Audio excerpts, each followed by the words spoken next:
So as a game developer, it is up to you to realize when you have an idea for a DLC expansion or just another sequel for your game. And then sometimes you do both. Please don't do both.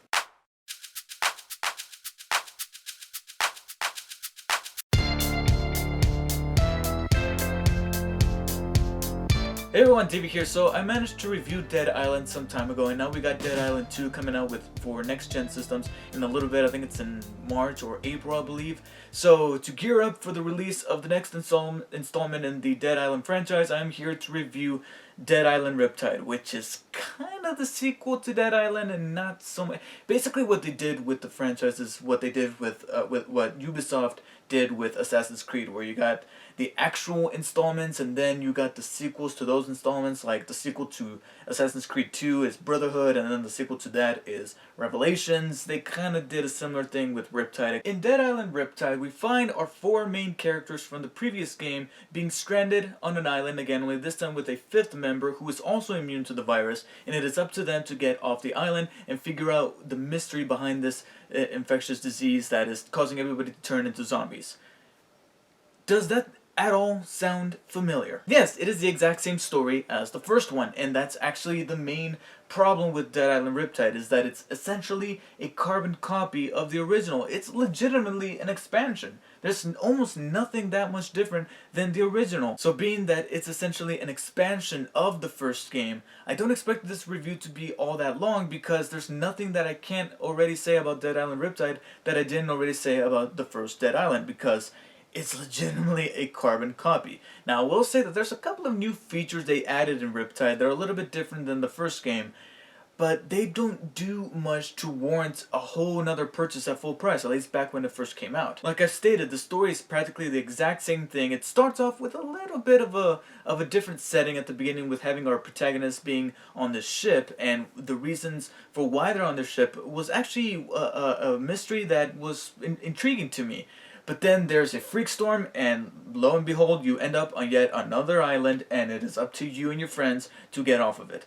And the story from there becomes a little bit more convoluted, just like the first game, in which they introduced this thing called the mutagen, which is supposed to have a different effect on the human body than the virus does, and they try to bring in this bad guy, and they try to add some new twists towards the end, just like they did in the first Dead Island, and I'm just like, oh, come on, I really do not care. And why don't I care? Because your four main characters are once again assholes, just like in the first game. They're either assholes that are quite unlockable and very hard to connect with, or they're stereotypes like the Asian girl, who's actually a little bit more dialed down in this game than she was in the first one, but that's not saying an awful lot. It's not particularly a saving grace for the game. And on top of that, they add a fifth character to kind of mix it up a little bit, but he's a jerk too. Okay, he's unlikable, kind of two-dimensional, and they simply just added him to give you some new things to be able to do as a new character, because everybody has their own attributes, just like in the first game. So they added this guy to say, hey, if you want something different, you got this guy that comes with like some Wolverine claws, but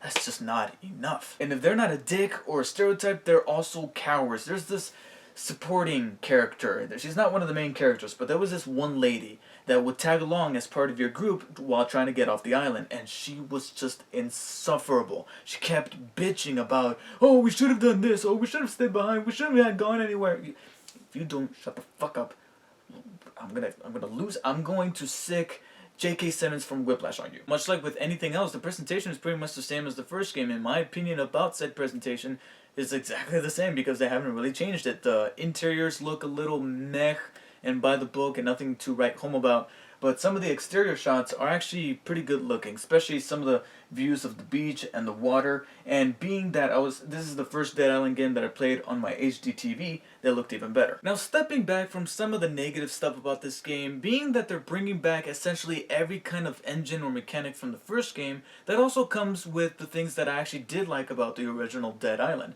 And that's mainly the gameplay. The gameplay with all of its RPG mechanics and its melee attacks using weapons that can demolish a zombie, especially the weapons that you can construct on your own and make out of the tiniest of things, the crafting system, as well as the upgrade tree. That's all back, and I really dug the system for the gameplay in the original Dead Island. So being that it's back and essentially just as useful as it was in the first game, I'm welcome to that. And it doesn't particularly appeal to me, but the co-op has returned once more, so if you want your friends to join in on the action and go through the campaign with them, you can do so as well. So now that I practically went through all of the mechanics that are being brought back from the first game over to here, thus making it somewhat of a carbon copy, let me go ahead and talk about some of the neat little features that I discovered while playing this game that I noticed were just a slightly bit different from the first game, but they were interesting enough to note. One is literally one that is immensely tiny, but for some reason I appreciated it, and that was that there are cutscenes throughout the single player campaign that are there to move the story along, but there's also a couple of instances where you would go up to a character to talk to them to either complete a mission or start a mission that they give to you.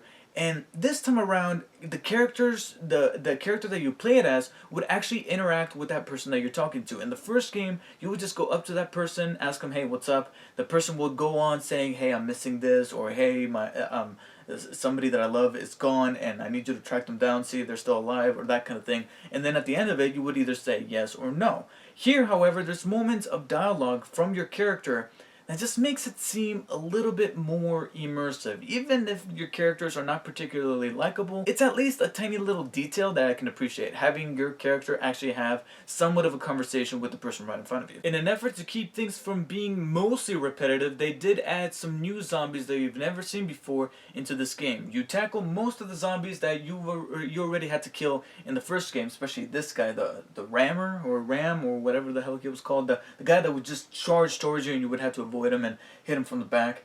But they also added some other zombies to keep things fresh, to keep things moving, so that you're not fighting the same exact zombie all over and over again. And being that some of these zombies are new, rest assured some of them are going to be quite challenging to kill. In my opinion, I think that the most challenging new zombie, at least, because we still have those runners that just charge at you and just punch you, and sometimes it feels like the computer is spamming you by having the majority of the zombies in a particular area being the runners that would just charge towards you, and I would hate that.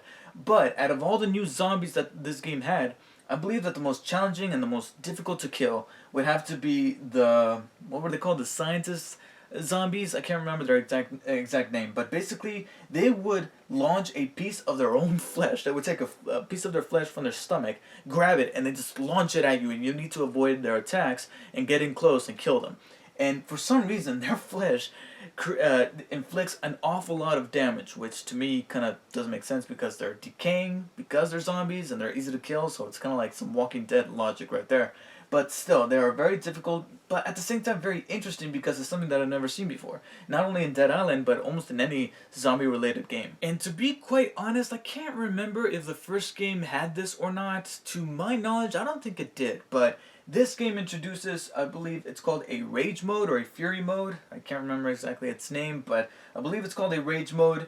And essentially, it's that God mode that we were hoping we would want out of these games. Basically, turns everything black and white and red. It just kind of bothers me because in almost every God mode in any game that was recently released, they always use the same color palette. DMC Devil May Cry used it. I believe one of the God of War games used it, so it's a little bit of a fatigue to see this color palette being used again in Dead Island Riptide. But it is the God mode where one hit can kill a zombie, whether it be with a melee weapon or a firearm, and obviously it lasts for only a few seconds. And it's a neat little addition that does give you that opportunity to feel like an empowered being, an empowered zombie killer. And the reason why that having that feeling, even if it lasts just for a few seconds, is so important and so rewarding is because of the next feature that I'm actually going to talk about. And it's actually the last new feature that I discovered in Dead Island Riptide, which is the ability to import the character that you used in the first Dead Island. So say for example me, I used Perna and she was like at level 30-35. You can actually take that character that you ended the first Dead Island with and import it and start Dead Island Riptide with that character. Now here's the reason why I'm actually kind of mixed on this particular feature and why I brought up that whole deal about feeling empowered even for a brief amount of time, and why that was so important is because the game does something that some people are going to be either turned off or by or be okay with. And that is that the game will actually increase the difficulty of the zombies, the enemies in the game, whether it be zombies or humans, to match your level. So let's say, for example, I started the game at level 35 with the Perna character that I used in the first Dead Island. That means that the very first zombie that I'm going to encounter on the beach is going to be around level 33, 34, maybe even 35. Basically matching the difficulty of the game to how strong your character is. Now, the reason why people might be mixed on this is because some of them will see this as a challenge and find it a little bit more rewarding to go through the game, because like any RPG game ever created, the more difficult the enemy is to defeat, the more XP you gain, and therefore the faster you'll level up. So some people are going to be okay with that. But then others will see this as somewhat of a hindrance to what you were hoping to be able to do at the beginning of the game, which is to just mow down all these zombies, because they're all going to be down to like level 5 or level 10, and just go through at least the first third of the first half of the game being a god and just killing them with one swipe of your machete. But that's just not the case. Me personally, I'm literally mixed, because I can see where both of those opinions come from. There are moments where I did find it challenging but rewarding, and I appreciated getting more XP out of killing these zombies. But on the other hand, I did want to go through that first third of the game feeling like something that I just can't be outside of a video game, which is this godlike figure that's able to kill enemies with one blow. Rest assured that the zombies, as well as the human enemies that you have to fight in this game, are the only thing that get raised to match your strength. Anything else is simply just the same, even though that's not saying much, because that's legitimately the only obstacle you come across in this game. There aren't any puzzles, there aren't any moments where you need to race somebody or that kind of thing. It's solely focused on killing zombies, just like the first game. So with the exception of these few minor but notable details, Dead Island Riptide is essentially an expansion of the first game, in which the developers found a way, life finds a way, it finds a way, that was my Jeff Goldblum, they found a way to be able to fit enough missions in the campaign to prolong this into being a 20-hour campaign, and therefore it's a feature-length game and can charge people full price for it and release it as its own standalone entry in the Dead Island franchise. Why did they do that? I have no idea, but if you're gonna make a sequel to your game, do something that can really make that game stand out instead of repeating the same thing. I know, Call of Duty, Assassin's Creed, they do it every year, but guess what? We keep buying them. Dead Island Riptide, I think they started to notice that not a whole lot of people bought this game at the end of the whole thing, so that's why we're changing it up with Dead Island 2. We're going to California. It looks like it's going to have a much more comedic tone, because Dead Island Riptide, as silly as your weapons can be, your characters still treat this material like they're just dead on serious, and essentially that's why they come across as douchebags. So that's why I'm actually quite optimistic for Dead Island 2. I don't know what's going to happen with Escape Dead Island. I don't know if I'm ever going to play it. I haven't heard great things about it. In fact, I've heard it made an awful lot of top 10 worst of 2014 lists. But who knows, maybe one day I'll check it out. But for now, being that Dead Island Riptide feels like an expansion or a carbon copy of the first, I feel like it's justified to give this game the same rating that it did with the first one, which is a 7 out of 10. Still an enjoyable game because of the RPG mechanics that cater to me, as well as some really cool elements, mainly in the gameplay department, where you get to craft your own weapons and kill enemies in a very satisfying fashion. But besides that, it's a game that once you're done playing, you don't necessarily have to go back and play it again. So let me know what you guys thought of Dead Island Riptide if you have played it, but if you have not played the game and have become convinced of purchasing the game after watching my review, then be sure to use the link in the description below. It would really help me out a lot. But between you and me, I'd say get like a month of GameFly. It's only like 16 bucks. You can check out this game, beat it in like a week or two, and then in the remaining 2 or 3 weeks, you can check out 1, maybe 2 other games, play those, and you get more bang for your buck. That's all I gotta say. Thank you guys for watching, and I'll see you guys next time.